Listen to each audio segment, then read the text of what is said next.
Welcome back to the MMA Scene. Today's video presents... When I saw him fought Marvin Vettori last September in Paris, the man was on a completely different level, right? The footwork was sublime. The punch, the shot selection, everything was just perfect.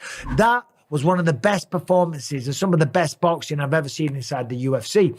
Then you remember he's a high-level BJJ black belt. He represented Australia on the international stage when it comes to wrestling. He was a former UFC middleweight champion of the world when he beat Yoel Romero. It was an awesome fight, but the fact that you're standing there with that fucking belt on like you're a champion makes me sick. You should be ashamed of yourself. Here, take that. So, listen, the man can do it all, but this is a fight.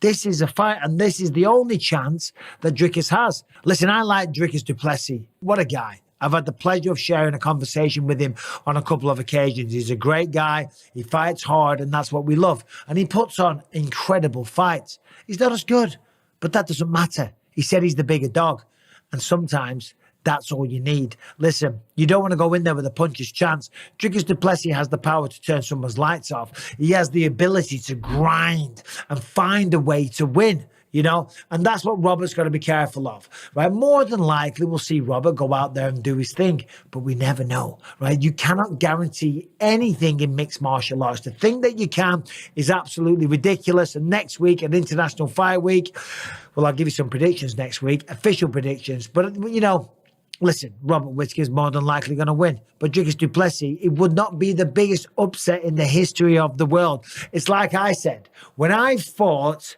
Luke Rockhold, here's what I said. I said, listen, if you can believe that someone came down from heaven 2,000 years ago, walked on water, fed 5,000 people with 2 loaves of bread, okay? If you can believe all that, and if you get on your knees and you say a prayer, then that can make a difference. If you can believe that, then you can believe that I can knock out Luke Rockhold. And if you believe that, you can believe that Dricus du Plessis can beat Robert Whittaker. That is the beauty of this sport. You zig when you should have zagged. You get distracted. You take a look at the big screen to see the time. You clock the ring girls as she's walking by. Who knows what it might be? There's a lot of distractions. You make one mistake, someone like Dricus du Plessis with the power, the will, the determination, and the fighting spirit can change everything. Thanks for watching us. Don't forget to subscribe and turn on notifications to get the latest news first.